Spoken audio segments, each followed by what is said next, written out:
Greetings. I am Bharat Bhushan. I have been able to publish three books from Vishwakarma, one in Marathi and two in English, most of them linked to mythological fiction. The first one was Katha Panduranga, which was in Marathi, eight short stories about the devotees of Panduranga on the Vari from Dehu and Alandi to Pandharpur. The next book was Birds of Ramayana, the image that you see behind me is about the five birds of the Ramayana. That is Kakabushundi, Garuda, Jatayu, Krauncha, and Sampati. They are part of the magical story of Ramayana, and without them, perhaps we would never have come to know about Raghuvira. The third book was Kailasa Kora, which was about the mysteries of the ancients around Mount Kailash and Lake Mansarovar. It is written in a fictional form with a long story. All these three books have been very well received. I hope, with the support of Vishwakarma, to be able to publish Katha Panduranga in English and also my forthcoming book, which is past the editorial stage, that is The Black Tiger of Konamitta. I'm sure will find adequate response from the readers of Vishwakarma Publications books. My experience with Vishwakarma has been very enjoyable. They have been very supportive and very helpful, and my books have found a good niche. Thank you.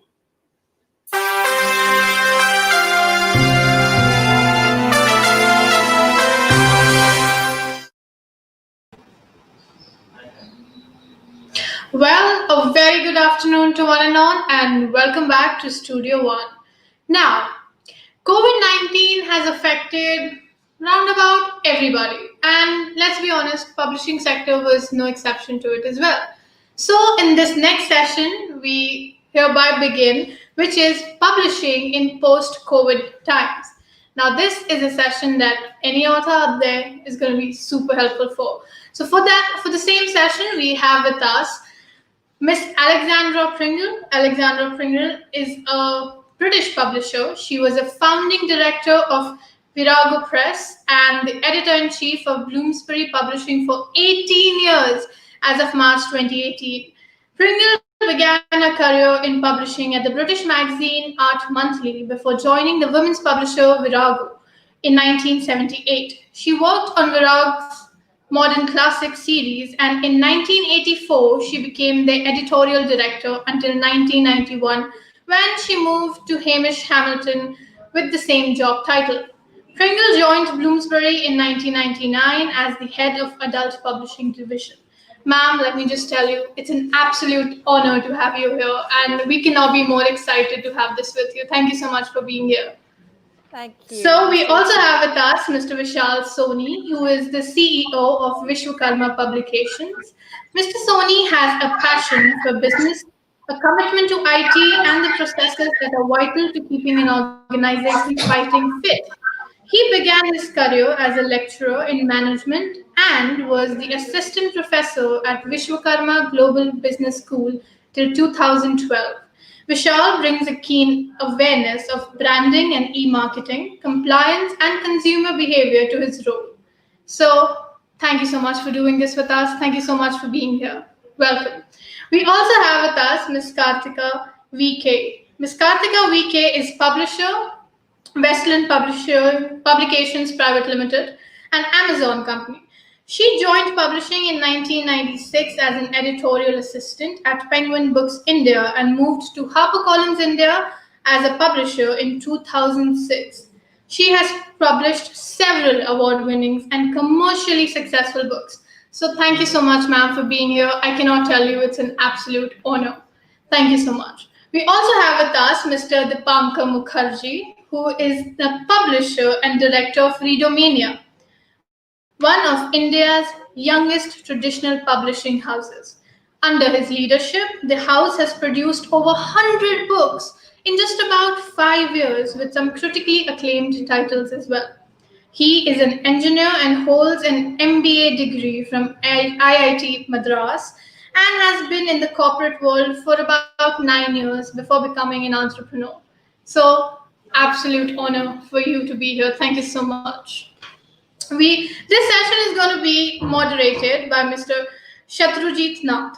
Shatrujit Nath is the creator of the runaway national bestseller series Vikramaditya Veer Gatha, a four-book mytho fantasy described as the new face of Indian mythology by DNA.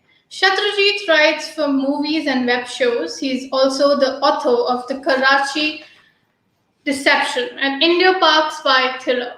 Shatrujit's next project is an all-new mytho fantasy series that is inspired by Hindu mythology. So, thank you so much for doing this with us, and a very, very warm welcome to everybody here. We cannot be more thankful for having this amazing panel here. Now, let's start the session. I'm handing over the virtual mic to Mr. Shatrujit. Thank you so much.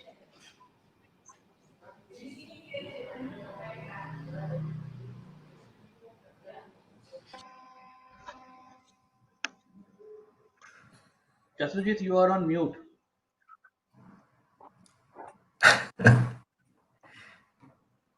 You're on mute, Shatrujit. Yeah. Can you hear me now? Yes. Yes. Yeah. Okay. Great. So yeah, thanks a lot, Tanmay, and thank you, Alexandra, Karthika, Vishal, and Dipankar for being here. Very critical session, obviously, because of what we've been through for the last 6-8 months, and probably going through for the next 6 months at least. So also a big thank you to all of you who have tuned in to listen to the session, retailers, authors, people from the trade, all of you. You know, it's a Sunday afternoon. You could have been anywhere. You chose to be with us, so thank you for that. So yeah, the session is titled "Publishing in the Post-COVID Times." So, but before we kind of go into post-COVID, I'd like to actually put the last 6 months into context, because it's kind of important to know what happened in the last 6 months for us to kind of springboard onto the next 6 months, year, 2 years, whatever. So let's first look at what COVID has meant to the publishing business over the last 6 months, 8 months. So I'll start with Alexandra, who could probably give us a kind of a global perspective on what exactly has happened to the publishing industry, how it has messed with publishing, how COVID has messed with publishing over the last 6 months. If you could give us a broad macro view.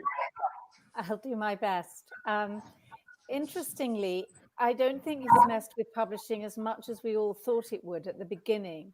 So when we went into lockdown in March, it felt terrible and frightening.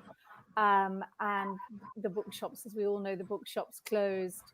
A lot of publishers pulled their publications. Bloomsbury didn't actually. We kept publishing through COVID. But it meant that a huge logjam of books arrived in September, when publishers had just dumped everything there from what they were publishing through the year. But actually the trade, obviously bookshops suffered a great deal, but they became very agile and clever, certainly in the UK. And I think, saying this, I think that it was much worse in India than it was in the UK and in America. But bookshops started online services. They would post books, they would deliver books to the door.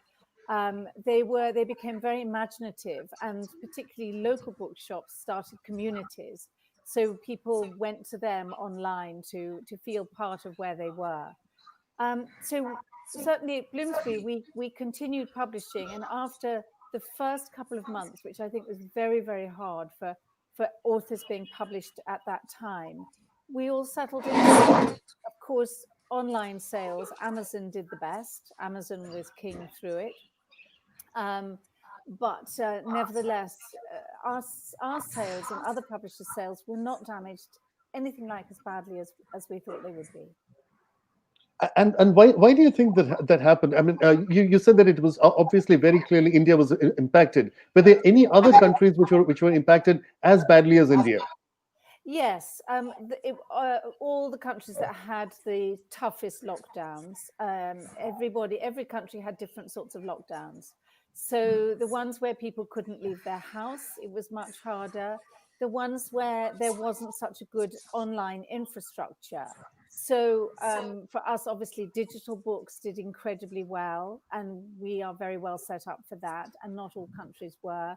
And also the boom of audiobooks has played a part, which was audiobooks were taking off. They'd taken off in the US enormously, and they were just taking off in the UK. And that was an important part of publishing through COVID. Thank you, Alexandra. Yes, I think it's important because even in India, we've been hearing about the fact that how during the entire lockdown phase, there were audiobooks and ebooks kind of made up for some sort of sales. But the truth is that in India still, I think physical books play such a huge role in the whole process. And it also doesn't help that despite the fact that we had Amazon, books are still non-essential. So I don't know how books are non-essential, but they are. So we really couldn't get books delivered to us. So my next question actually goes to Kartika. And Kartika, could you kind of tell us, and Alexandra has obviously told us that things were bad in India. How bad were they?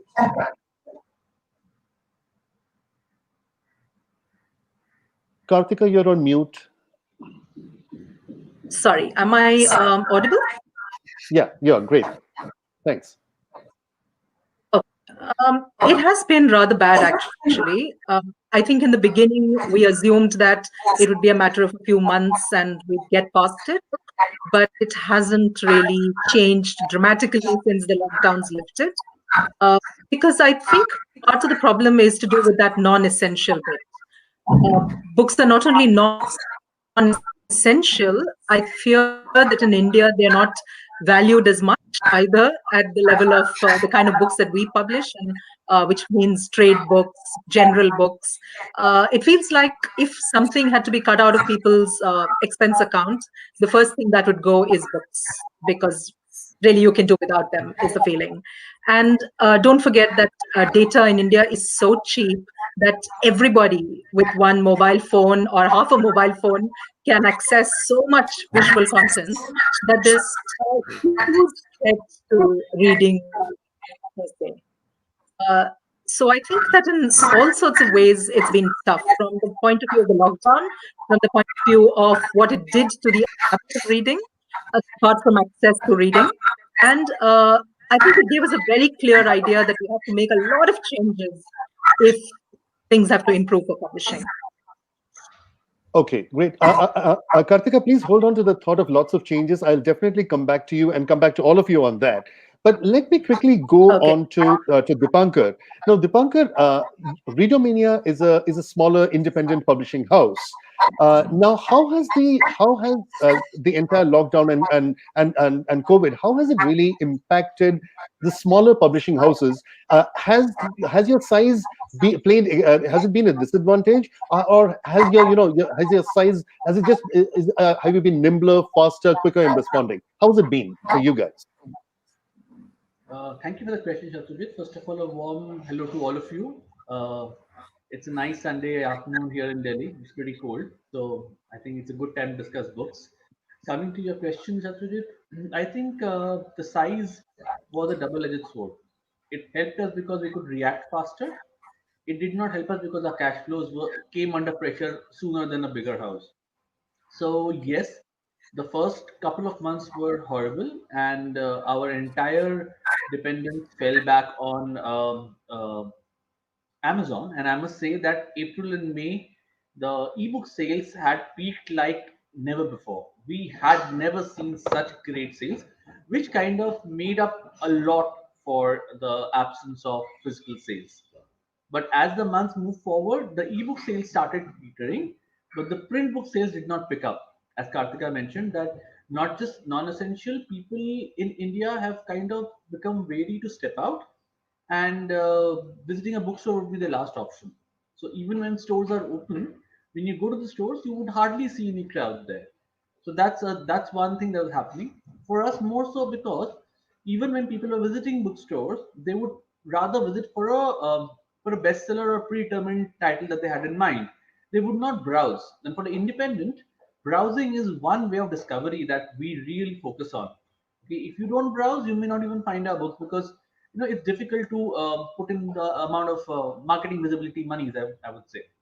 So yes, the impact was great, but within May or June, we were able to change fast enough.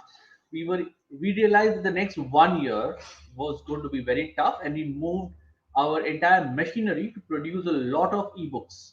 So producing ebooks gave us two benefits. One, our authors were all very busy and were in the limelight, so to say. It did not happen that they went out of sight and hence out of mind of readers. So they were absolutely relevant and there. And we were able to also keep our revenues trickling in through ebook format. Thankfully, now the stores have opened up. Amazon has also picked up for us and the online sales.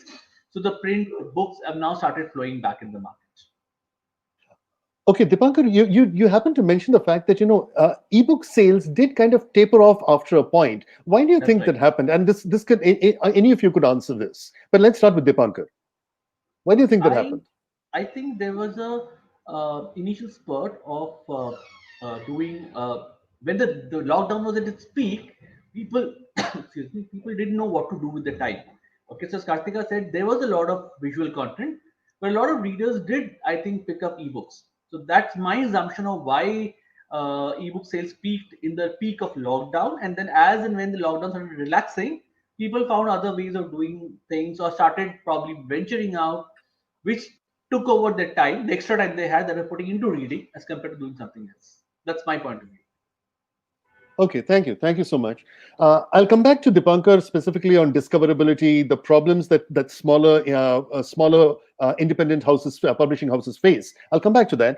But let me quickly say that when I was told that I was going to moderate the session, I'd sent out a mail. I just wanted to find out, say hi, and find out if anyone had anything specific to talk about.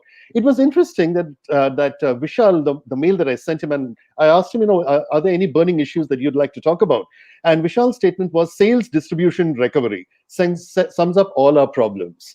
And I think that's like something that's been on for many years, sales, distribution, and recovery. But COVID has obviously really put a spanner in the works. Vishal, can you just kind of expand on that, on how this has really messed with you guys?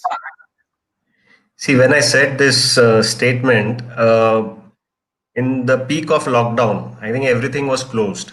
And as everybody mentioned, it was a non-essential goods. So it was totally locked down as far as sales were concerned. So no bookstores, no Amazon and nothing. So there was no movement until last 2 months where Amazon started. And now some bookstores have started. So that was the major thing that I wanted to mention. Distribution, people have not yet started. Distributors also have not come into the picture. There are many distributors who have right now still not working. So if I have to send books outside Maharashtra, it becomes very difficult. One. Two, logistics, buses, transports, they were also not working. Everybody had to do test and then go outside. So major logistics were all used for essential goods like food and medicine and all those things. So that was another big reason where the distribution had, backstage. And recovery, all the bookstores who had books, who had sold books, and it was March end where we were expecting the money to flow in. The major chunk, after settling the accounts is March end. And then when it comes to us, so then everything was off. We couldn't get that. And then by the time people started working on it, they had a lot of expenses because most of the bookstores had to pay rent of their shops, bookstores, and all those things, and other expenses. And plus, they had kept money reserved with them in case of any emergencies. If they contract or their staff members contract, they had to help so many people. They had to help. They have their own issues. Everybody would have their own issues. Every single person had their issues. So those was the reserves. So that's how the recovery became more difficult. So if X amount is there, they would give hardly 2%, 3% of money to the publishers. So all this came together, and we had also to survive with so many staff members, so many authors, so many, proofreaders, editors, all working. So, we had to take care of that also. So this is how this lockdown had, messed up. And we did try. All our books are on Kindle. They are everywhere. All platforms are available. Everything is there. But the sales on Kindle is not that high for us. Maybe we don't have very big, bestsellers, but they won't match the expenses that we have. It doesn't match the expenses. If one book, two book are entire catalog, or maybe say 10, 15 books, entire catalog, they're working, it doesn't match. And secondly, the biggest problem, I don't know how others were facing, the biggest problem that we faced here in Maharashtra, there were a lot of PDF circulating. So sales had gone down. There are a lot of PDF circulating on various medias. Means apart from WhatsApp, there are so many other medias where there are PDF circulating, and they're saying the books are free, 400, 500, thousands of books. You can select any book. So how is it that I am going to get sales if my books are listed there freely and I can't do anything? We did approach cybercrime. We did do so many things, but it didn't happen. It doesn't happen. So one day it goes, second day it again comes up. So how are we going to solve this problem? So that's the biggest problem that we were facing. Yes, Vishal, I'll please hold that thought on piracy. I definitely will want to come back to that as well. But I quickly want to go back and I want to see if now this was true of Vishwakarma. Was it equally true of a Westland Kartika? Were the implications, and what are the implications of what Vishal spelt out right now? What does it really mean for Indian public? Are you talking about the piracy angle? No, I'm talking about the entire thing of sales, distribution, recovery. Piracy will come to separately. Yeah. Because you also mentioned the context of sustainability. That's something that you'd kind of drawn. So I'm kind of linking that to this. Right. No, it has actually for a very long time been our biggest problem. It's a very large country. The distribution system is not the most efficient. And the problem is that the kind of influence that online sales have had on the reader during this time has clearly been disproportionate in terms of the bookstores and offline retail, etc. And the retailers have tried really hard. There have been deliveries made by stores to homes. They've used Swiggy and Uber and God knows who else to try and get books to people. But the number of readers who would put in orders to the tune of, say, 1,000 rupees per buy are few. I mean, at least they are also limited to, I think, the big cities, to certain stores that have cultivated certain kinds of clientele. The rest of them who are dependent on browsing, as you said, or just general discovery, all of those guys got blanked out a little bit. And the smaller indie stores, which kept literary fiction, the more difficult categories to sell, all of them were troubled by this. So in the process, as publishers were sending out books, like we would be sending out books to retail, we found that the path to retail was really hard. I mean, of course, there were some pin codes that weren't delivering. Today, they'll be delivering, tomorrow they're not. Some stores would be open, but then there'd be a branch in a mall, and therefore it had to be closed because malls are out of bounds. So we had to keep identifying stores that were not only in the old ways appropriate to the books we were publishing, we now had to figure out which store was also open where and was willing to supply to its readers. So it was like the sales team was not only under pressure in the normal way of making budgets and meeting targets and all of that, they had to do really nitty-gritty work to get the book to the reader. And that's really just been the biggest problem for all of us across publishers. We have readers in this country. It's not that we don't. I completely refuse to believe that people don't want to read. We have an older tradition of reading, of telling stories, of all of that. Most parents want children to have access to books. But I think it's a failure on our part as well that we're not able to reach those readers. When I publish a book, which is, say, a business book about what's wrong in these times and how we're going to make our industry work or some such thing, obviously, there are thousands of people who are invested in this subject, who want to know more. And if they got an expert writing a book like that, they'd want to read about it. But they are probably not going to hear about this book. They're probably not going to see this book. So how are we going to get this discoverability factor working for them?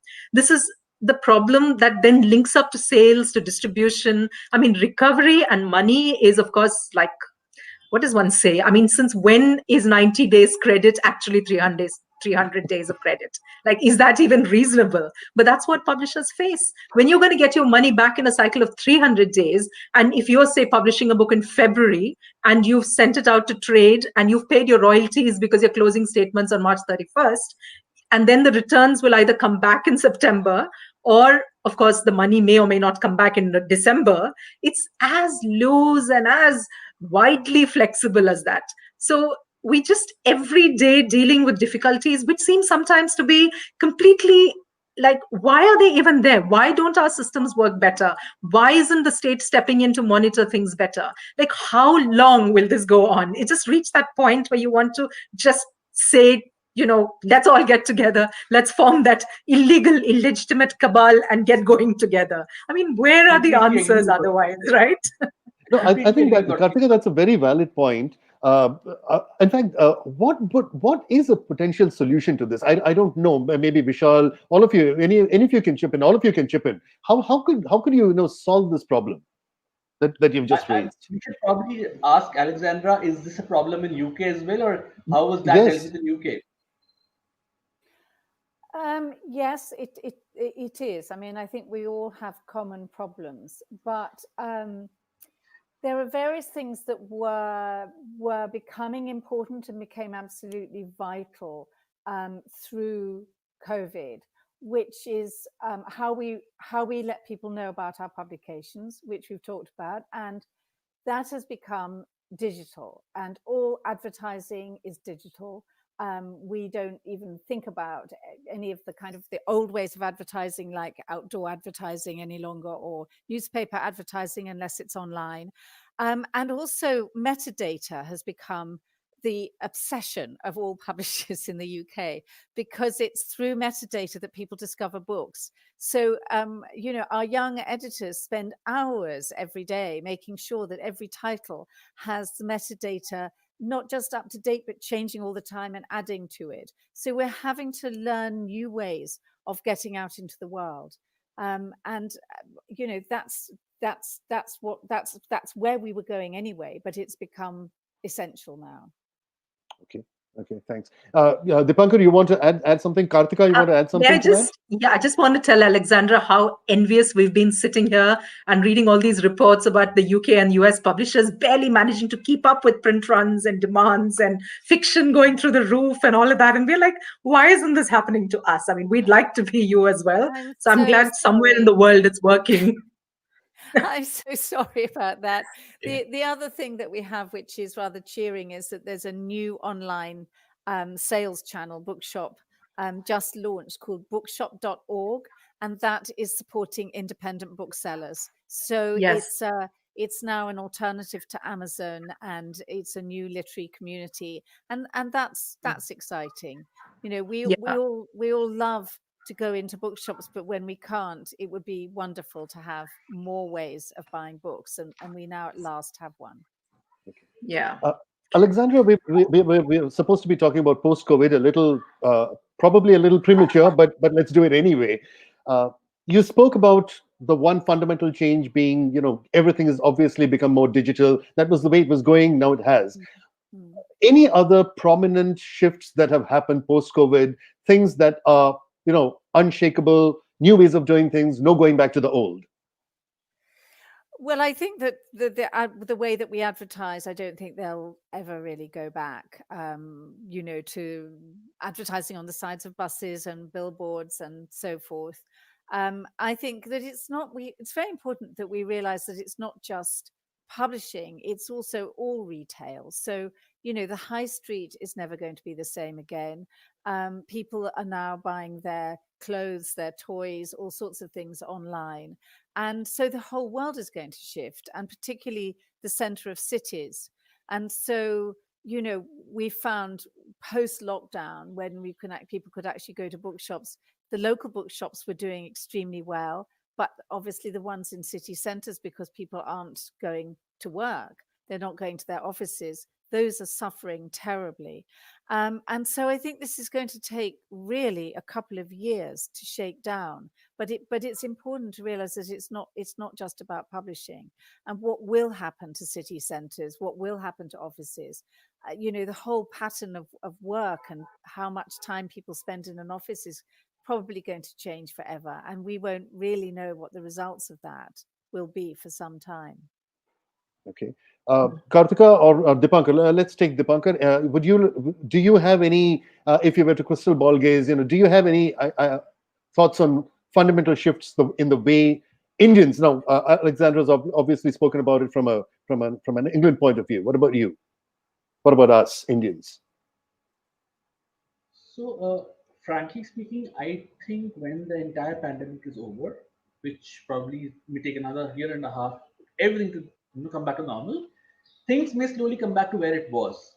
Apart from 2, 3 things. Number one, we will have a probably leaner distribution system, because going through this 1.5 years, a lot of smaller distributors are shutting down. Okay, same is the case with retail. We will have a far more. We already had a lot of bookshops shut down. We will have a lot more people shutting down, and the focus on distribution will shift a lot on online channels. That will be a one fundamental shift in a big way, which I think may be irreversible. Then comes the fact that discoverability and marketing. I We were already doing a lot of digital, if I may say so, over the last couple of years. To what extent that will increase, I'm not too sure, because India is already going through digital fatigue. Okay, I mean, as we all see, the number of webinars is shot through the roof. The number of online sessions has gone up. So there's no novelty left. It's now becoming very cumbersome. So how do we reach out to the audience? Is again, as it was earlier, anybody's guess. It's an experimental process. We figure out, try to see the right audience and go and figure out where they will be. Chances are a lot of them will now be online as compared to offline. So these are the fundamental shifts that I see. Yes, one more element that may take place is that the number of titles that we publish and the print runs may come down. So earlier, 3,000 would have been a very easy target to take, but now it looks like a humongous task. It's just that we may able to sell 3,000, but earlier maybe over a year's time, now it becomes 3 or 4 years. So it doesn't make sense to hold inventory. You cut down your print runs, bring them down to 1,000, 2,000, and the number of titles you release earlier, probably like for us, we were doing about 18, 24 titles a year. That automatically comes down to 12 to 15 a year. That will stay for maybe a couple of years. What about you, Kartika, for a large player like Westland? What kind of figures would compare? I think we've all seen smaller print runs as compared to what we may have done before the COVID lockdown started.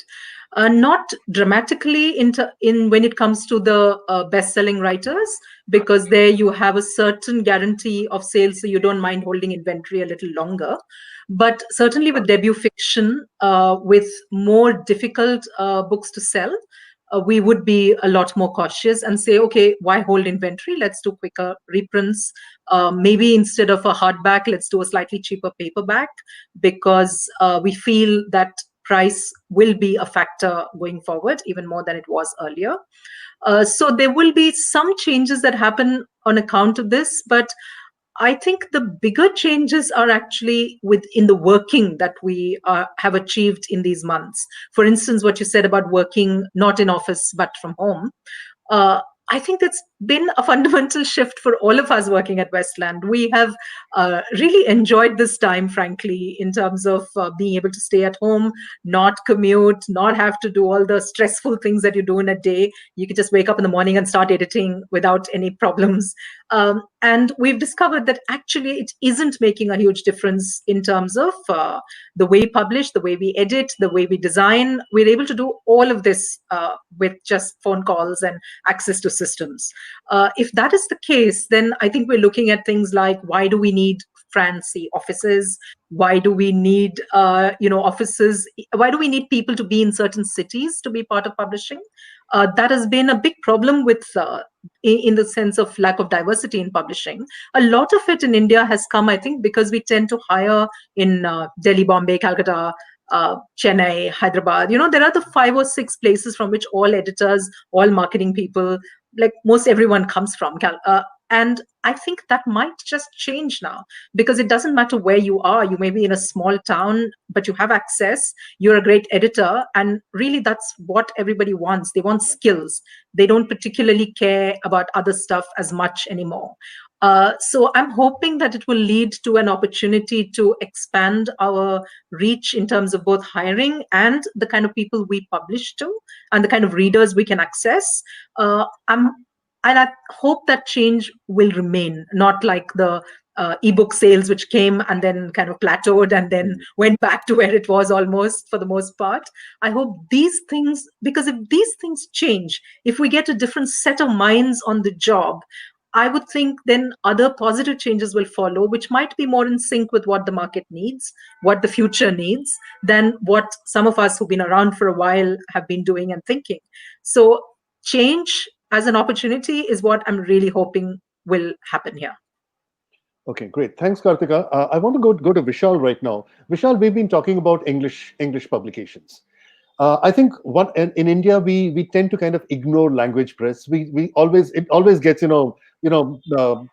stepbrotherly treatment. So as you people, as Vishwakarma, who's really invested heavily on language publications, how has this been? And are the problems similar, or are they going to be a little different for you? How do you see it going forward?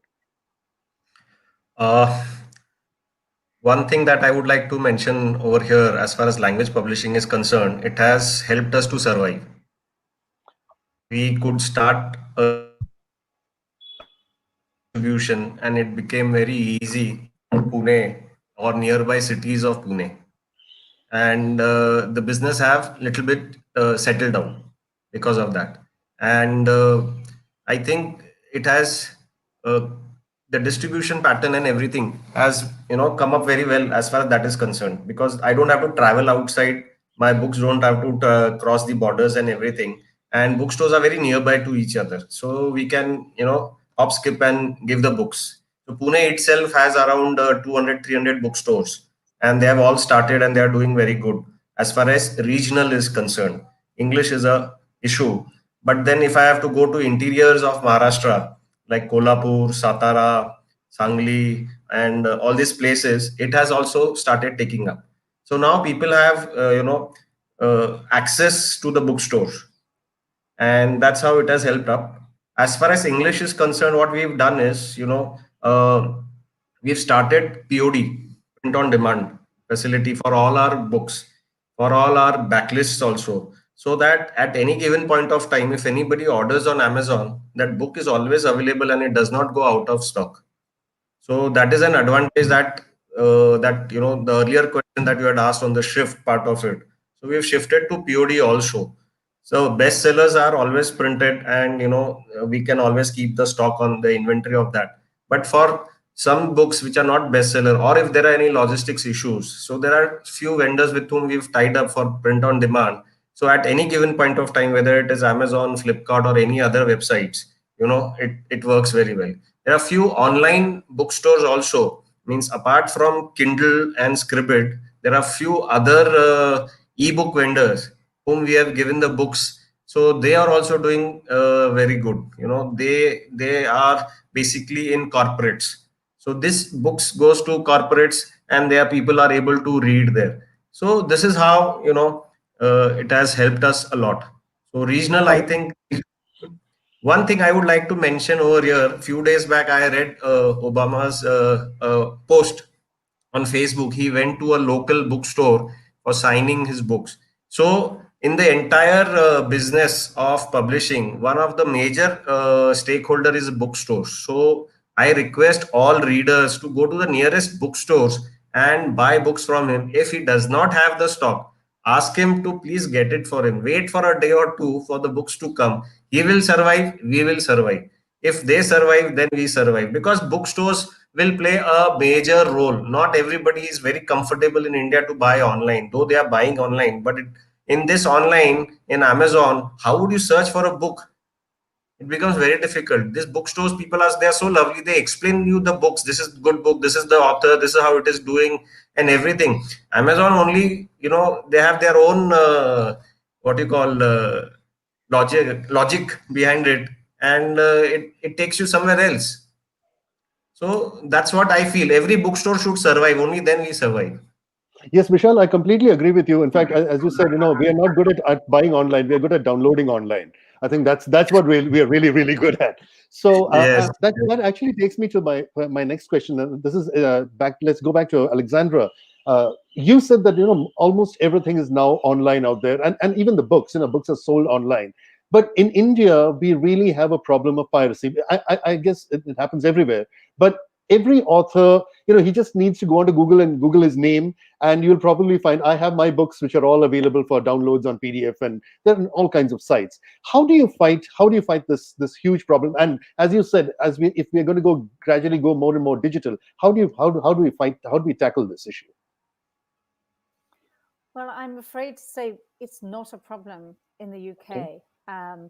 And it's because we have very strong laws. We have very, very strong piracy laws. And we have a government that upholds them.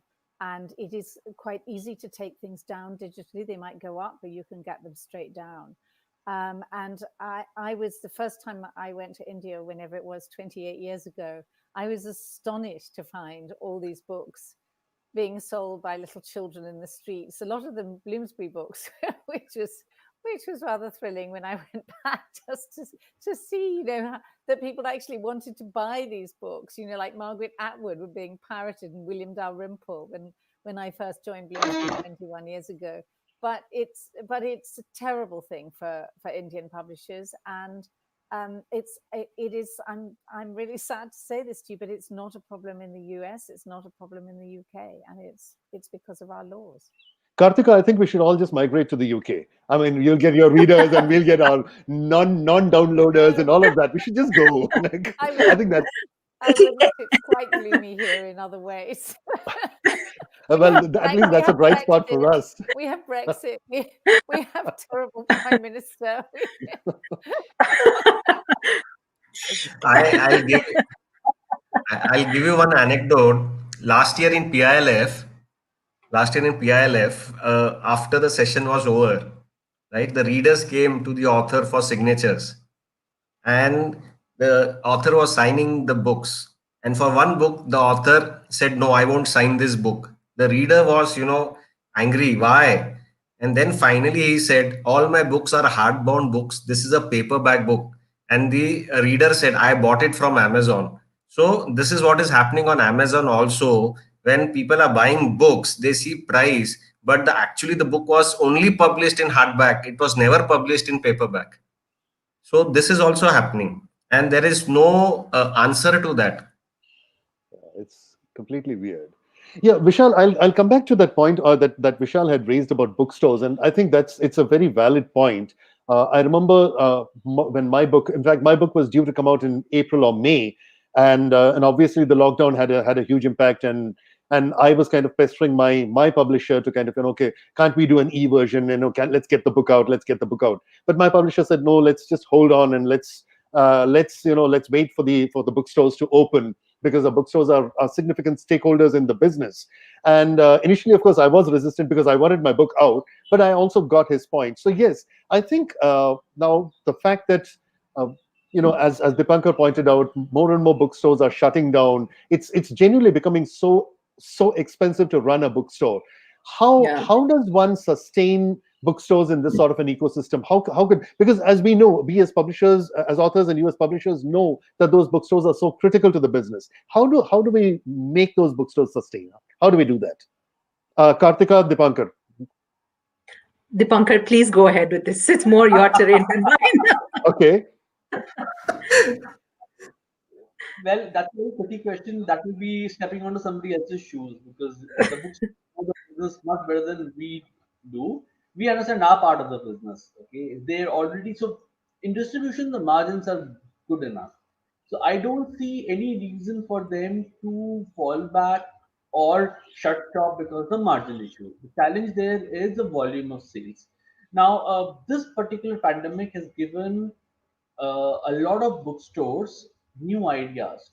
Probably for some reason, the bookstores were not engaging or thinking out of the box. Again, apologies to everybody who's listening and is a bookstore owner. I don't mean to step into your shoes. I'm just trying to think through logically what comes to my mind.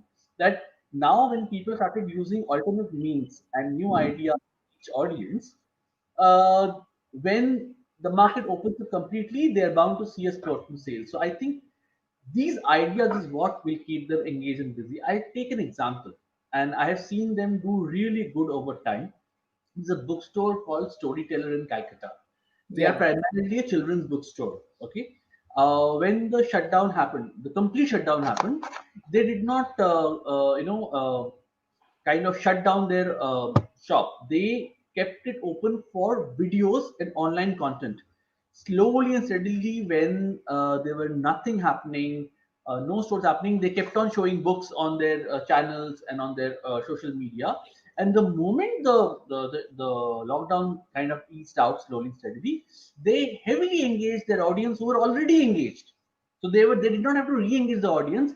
All they did was start showing the books, they engage deliveries. They did cycle deliveries. I know there was a bicycle guy, a runner, who would pile on books on his bicycle and go for deliveries every day. They've used all methods, and even though they've not got back to their original level of sales, but I think they're doing fairly good. Those ideas came out very interesting, and now they started doing paid sessions. So when the pandemic started, everybody was doing free sessions with authors, right? Now free session means the author comes, does free of charge content delivery on the channel, and books may or may not sell. Now what is happening is they are now bundling the sale of the book with the content of the author, which is a brilliant idea. Okay, so the author time gets respected, the sale is confirmed, it's a win-win for everybody. And those sessions are picked up. Not that because you've made it paid, people are not coming. The numbers have slightly gone down, but they are coming, and it's a big hit. So that idea worked very well for them. So I believe these kind of ideas is what may keep people, busy. If I may just add to that, I think one of the things that we did really successfully during this time has been sort of partnership with Champaka, this small store in Bangalore. We have a very good translation program. It's an imprint called Eka, where we publish translations from different languages and into some languages. So we also publish in Hindi, some translations into Marathi, some Malayalam originals, etc. And Eka got a lot of books that we wanted to partner with Champaka on. It ended up being partly events like this, conversations with authors and so on. But they also started a subscription program. So they they kind of created a book club subscription, and they picked a book from a publisher, and they made a bundle of those books from different publishers every month. And at a certain price, they offered it to their subscribers. So every month they had a theme, and books would reach the person. So there were some 200, 300 copies that they were taking of each book that they picked. And that in the middle of the lockdown almost, this was a kind of huge support for each other, for the readers to access books, for the books to reach the reader, for publishers to know 200 copies are going through a small published bookstore, and for the bookstore, they kept their customers, they expanded their customer base. And when the lockdowns were over, I'm fairly sure they benefited from that loyalty that they started to get from them. Partly because they were really well curated lists. They made sure they got good people to do that. The store is really involved. They got very good books on their lists. So there was a trust that they were building up with their reader. All of that was, I think, a very useful period for them to leverage greater sales when things go back to normal. Similarly, I know that, for instance, a Tamil publisher, Kalachuvada, Kannan they just stopped printing books during this time. They said it's not going to happen, we can't sell. But they focused all their energies on converting their list into digital formats, made sure that all the ebooks were done, things that they had put off for a long time.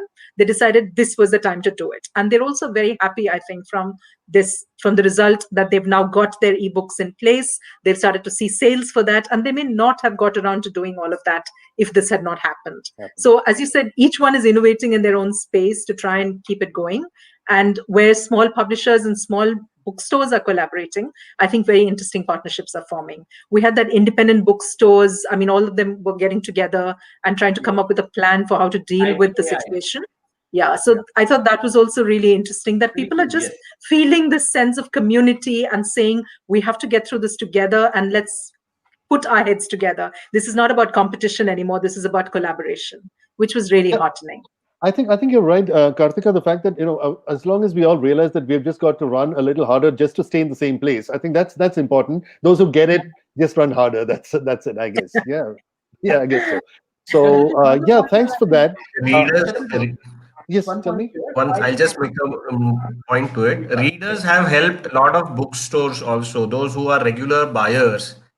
have shown that no, you go ahead, we are there with you, and they have come up and ordered books only to make him survive also. And the interaction between the readers and the bookstore owners have also increased. So that is how things are there, and people have now started knowing the nearby person is the only person who is there helpful. All grocery people have also grown because of that, and now we all believe that similar pandemics would come, the nearby bookstores or nearby grocery shops are only people who will help us. So that is now going to make a lot of difference post pandemic. I think bookstores will now take it up very well. That's heartening. That's very heartening. I Dipankar, you love wanted your to add something? optimism. Yes, one thing that really worked for us as well is we Readomania had a good community of authors. So all our authors are into a kind of a community, a WhatsApp group. The community stepped up a lot to support us. So the time they were putting on in delivering content online, writing more content for ebooks, or as a matter of fact talking more about the books, that really helped us a lot as well. So the community did step up on that ground as well. That's actually very heartening. It's good to see that people are kind of rallying and throwing the shoulder to the wheel. So that's good. We've got the last 8 minutes. So now I'm going to post one question to all four of you, and if you were to crystal ball gaze, and there are essentially four stakeholders in this business: authors, publishers, distributors, and readers. What is the one thing that they could expect? So I'll start with Alexandra. Alexandra, what can publishers expect going forward in the next 3 years? A 3-year window. What would happen to publishers? What would they do? I wish I knew. One of the things about publishing is that we never know what's going to happen, just as we never know how much or how many copies our books are going to sell. We can only hope. So I think that publishers will have to be agile and innovative, and change quickly with the times. But I don't think there's any one thing that we can expect is going to happen. Perhaps digital publishing, but it was quite mature with us when we went into the COVID world, and we'd had the whole thing of ebooks arriving, and were they going to take over or weren't they, and what was going to happen. And then it all settled down, just as it did in America, and plateaued out. And we got to realize that fiction sells better in ebooks, that non-fiction is better in physical books, and then we have the growth of audiobooks, and we just have to adapt as things go. But heaven knows, we would all wish that we knew what was going but you to did happen. say that you need to be more agile, and so any thoughts on that? How would you tell someone to be more agile? Well, just as literary festivals have been so agile, there was the first terrible thing of they couldn't happen, they were cancelled, and then here they are, like here we are springing up. And of course, the upside for literary festivals is that they can invite authors from all over the world, and they don't have to pay to get them there. And I think one of the things that they're going to do in the future, from what I hear, is that they're going to be both physical and virtual. They're going to try and combine the two. So I think it's the thing of combining the virtual world and the physical world, and that's what we have to work. Thanks, Alexandra. Okay, Vishal, to you, distribution. What should distribution do in the next 3 years? Yeah, that is going to play a major role. So we've already started working on it, finding some, a better, plan, or maybe offers for distributors, who work on it, so that, they benefit, I benefit, and the readers benefit. So some formulas are being worked out. I hope they, do well. And another thing, the previous question that you asked, Alexandra, I just, on a lighter note, I will run behind authors like you, bestsellers, to come and write for us. Thank you so much. Vishal, just a thought. Dipankar did mention that he believes that distribution is likely to get leaner. Is that something that you agree with? Yes. So that's what I'm telling. We are planning to have our own distribution, at least in Maharashtra. which we have at present. But then we would like to expand our own distribution as far as regional is concerned. And for English, we've already started on few states. Okay, fair enough. Kartika, for authors, what are people like me supposed to expect over the next 3 years? Okay, that's even tougher. You're asking me I to know. speak on your behalf. I don't know, honestly. As Alexandra said, there's a one thing. Every time we publish a book, we're hoping all the time and planning. And what happens in the end is sometimes close to what we want happening and sometimes completely the diametrically opposite. And there's not that much control we have over it. What I'd like to believe is that the author community in India is growing stronger, and publishers are working with them very closely to create more diversity, on the shelves, to write and publish many kinds of books, etc. But what I fear is that they are going to have some more trouble coming up for them rather than less, because of this universally sort of known factor of the big completely taking over. The bigger publishers are getting bigger. The market shares are going to 1 and 2 and 3 maybe. Am I audible? Yes. Yeah, sorry. Yeah. Okay, that's fine. So I think that's going to be troublesome. I know that 5 years ago, 10 years ago, I would have picked up a manuscript which was promising, which promised a new voice. And I would have said, hey, I want to run with this because this is the kind of writing I want to support. But now I have to take it to a marketing meeting where they will look at Instagram profiles and social media followers and how are we going to, what is the point of taking on a book which will sell 3,000 copies? Like, the same effort put into something else would take us 50,000 copies. These old arguments that editors do not particularly like, but are becoming more and more strident and more reasonable. I mean, it's not as though they're in the wrong. That's the reality. But I'd like to believe that authors can still expect publishers, especially the smaller independent publishers, and may there be many, many more of them, to stand by good writing. That would be the best thing. The other thing that I really hope might happen, and I hope will happen, is that India will finally discover that without libraries, we are not going to grow this market. And we need libraries for all sorts of purposes, for social purposes, for education purposes, for the fact that if we have to grow even a market that buys books, they have to come from somewhere. They can't just suddenly become readers. And if that library network can be seriously worked with among publishers, booksellers, authors, all of us, if we can work with the state if required to build this library network, I think we'll all be much better off. And we have to stop dependence on online lives. We have to get physical spaces for books. That's my hope for the future. Shatrujit, I'll just like to add, I'm sorry I'm barging in. I just like to add what Kartika said about the libraries. I would just like to mention Maharashtra has around 12,354 libraries in all tier 1, tier 2, tier 3 cities. And there are grants every year which are coming in. And these libraries, they buy books. And because of this pandemic, the grants have not come. And that has also made us difficult. But one of the reasons for regional publishers to survive is through these libraries, where every year through Rajaram Mohan Roy scheme, the books are purchased from various publishers in hundreds and then goes to all these different libraries. So that's a big number, but the members are reducing in these libraries. They should increase now. They should go to the libraries and they also should review the books or read the books over there. So it's a big number, 12,000 libraries in Maharashtra. Marathi libraries I'm talking. Thanks, Vishal. Dipankar, very, very quickly, we just have a minute. What can readers expect in the next? I think I'll just quickly sum it up and say that readers, writers, authors, publishers, everybody exists for the love of reading and writing.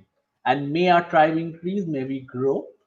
Against all odds, pandemic or no pandemic, we will survive. So that's the hope. And I think we should close it on the positive note. Thank you so much. Good for you. That's true. Thank you. Thank you so much.